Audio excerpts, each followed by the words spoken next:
I'm going to show you how I make my absolutely delicious Dabba style Channa Daal. So first of all, you want to soak the Channa Daal overnight, and then before cooking, you want to boil the dal until it's 2/3 of the way cooked. You're going to drain this and then you're going to set it aside. Heat up some oil in a separate pot and saute the whole spices, and then you want to fry the onions until they're lightly golden brown. Then you want to add in the garlic and ginger and tomatoes, add a little bit of water, and then you're going to cover and cook until your tomatoes are soft.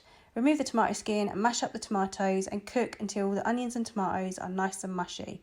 Next, you want to add in the spices, and you're going to cook this for around 10 minutes, adding splashes of hot water. Then you want to add in the pre-cooked dal.